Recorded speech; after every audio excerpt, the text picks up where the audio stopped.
Perdebatan akan kita mulai dari hitungan 1, 2, 3. Dewan Juri terhormat, sifat mudah bergaul merupakan hal yang bisa kita anggap sebagai karakter ideal, dan dengan adanya sikap ini itu belum tentu bahwasanya orang-orang yang tidak memiliki sikap ini akan dapat didiskriminasi. Dewan Juri terhormat, sedari tadi tim pro atau tim afirmatif telah membangun argumentasi yang tidak bisa dibuktikan kebenarannya atau yang tidak jelas. Yang pertama, mereka membangun argumentasi mereka menjelaskan bahwasanya apabila kita menganggap kemampuan bersosialisasi itu merupakan karakter yang bisa kita anggap sebagai karakter ideal, maka otomatis orang-orang introvert itu akan didiskriminasi. Ini tidak benar juri. Mengapa? Karena pada faktanya di masyarakat itu sendiri, masyarakat tidak menerima atau mendiskriminasi seseorang itu karena ada kesalahan yang terjadi pada seseorang tersebut. Misalnya, orang tersebut dapat memberikan banyak orang dapat memberikan masyarakat atau memiliki sikap kurang ajar dalam masyarakat. Nah, inilah alasan mengapa masyarakat itu tidak menerima mereka atau mendiskriminasi mereka. Ini bukan pada kepribadian mereka introvert atau extrovert, tapi apa kesalahan yang ia perbuat sehingga masyarakat itu tidak menerima atau mendiskriminasi mereka. Jadi kemampuan bersosialisasi itu bukanlah hal yang bisa kita jadikan pacuan bahwasanya apabila ada kemampuan bersosialisasi merupakan hal ideal, maka orang-orang introvert itu bisa kita diskriminasi. Yang kedua, mereka mengatakan bahwasanya apabila kita menjadikan diri sendiri itu apabila kita tetap menjadikan diri kita sendiri sebagai acuan kita kepada masyarakat, maka sesederhana kita ditolak di masyarakat. Kembali lagi, kita mengetahui bahwasanya pada kenyataannya di masyarakat itu sendiri kita hidup dengan banyak orang atau kita makhluk sosial. Jadi masyarakat itu memiliki standar mereka masing-masing untuk menerima atau ingin bersosialisasi dengan siapa. Jadi tidak ada ketentuan bahwasanya standarisasi masyarakat itu harus orang yang mudah bergaul saja. Nah, apabila kita menjadikan diri kita sendiri untuk dikatakan sebagai masyarakat itu malah menjadi poin plus atau nilai tambah, karena bisa saja orang-orang itu tertarik dengan ciri khas kita. Ini juga bisa menjadi value diri kita sendiri. Nah, yang ketiga, mereka mengatakan bahwasanya sifat mudah bersosialisasi ini bisa saja langsung turun dari orang tua. Ini terlalu menyederhanakan pengembangan karakter. Kita mengetahui bahwasanya sikap kita bersosialisasi atau kemampuan kita bersosialisasi itu dipengaruhi oleh lingkungan sekitar kita. Nah, lingkungan sekitar ini sangat berpengaruh karena sifat bersosialisasi kita tidak otomatis langsung kita bisa implementasikan ke masyarakat hanya dengan sifat-sifat yang telah diturunkan oleh orang tua kita, tapi sebenarnya kita akan dipengaruhi oleh lingkungan sekitar kita. Yang keempat, glorifikasi mudah bergaul dapat menyebabkan nepotisme.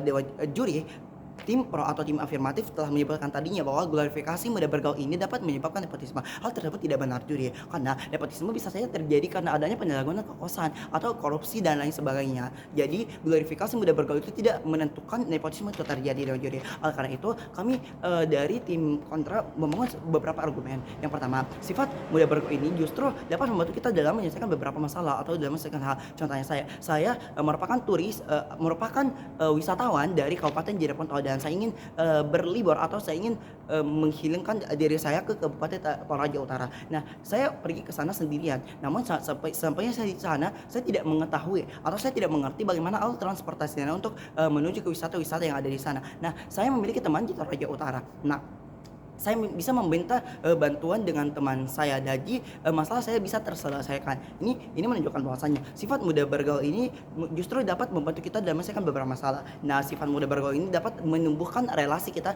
terhadap orang-orang yang ada di luar sana dan bisa membantu kita apabila kita membutuhkan.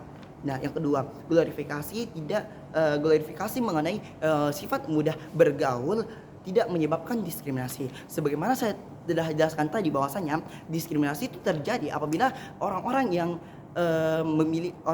dianggap masyarakat memiliki sifat yang dapat merugikan, sifat yang seperti kurang ajar atau tidak menghargai satu sama lain. Inilah yang akan didiskriminasi oleh masyarakat, bukan kepada kepribadian orang-orang tersebut.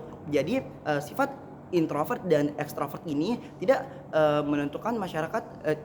Sifat ekstrovert atau introvert ini tidak bisa kita katakan dapat menimbulkan hubungan sebab akibat yang dapat menyebabkan namanya diskriminasi. Apabila kita menganggap karakter mudah bergaul atau mudah bersosialisasi sebagai karakter ideal, maka otomatis sikap yang orang-orang yang tidak memiliki sikap tersebut akan langsung diskriminasi. Itu merupakan hal yang tidak benar juri, karena Sebagaimana kita, sebagaimana, telah saya jelaskan, tadinya bahwa kembali lagi bagaimana kita memanfaatkan, bagaimana kita melihat nilai. Jadi apabila ada terjadi masalah-masalah yang diskriminasi itu berarti adanya kesalahan dari penyalahgunaan nilai itu sendiri. Jadi, sifat mudah bergaul ini merupakan karakter yang bisa kita anggap sebagai karakter yang ideal untuk diimplementasikan ke masyarakat. Karena apa? Karena kita bisa melihat manfaat yang sangat banyak dari sifat mudah bergaul ini. Karena, sedari tadi tim pro tidak memberikan kejelasan hubungan sebab akibat yang kuat yang telah mereka paparkan. Nah, oleh karena itu tim pro gagal membuktikan hubungan sebab akibat mereka yang, mengapa hubungan sebab akibat mereka itu kuat, dan mereka juga telah menyatakan bahwasanya jika kita menganggap, kemampuan mudah bergaul atau mudah bersosialisasi merupakan hak karakter yang bisa kita anggap sebagai karakter yang ideal, maka otomatis introvert itu akan ditolak, itu tidak benar. Karena pada faktanya, orang-orang tinggi juga seperti dosen, ilmuwan dan sebagainya itu bisa bisa saja ia memiliki sifat yang introvert, tapi ia bisa memberikan manfaat kepada orang, dan dia bisa, membuktikan dirinya bahwasanya ia itu bisa memberikan manfaat, ia itu bisa berguna dari orang-orang. Jadi kembali lagi bagaimana kita memanfaatkan, bagaimana kita memandang, bagaimana perspektif kita tentang nilai tersebut. Nah, jadi apabila ada, diskriminasi dan lain sebagainya itu disebabkan karena penyalahgunaan nilai. Terima kasih.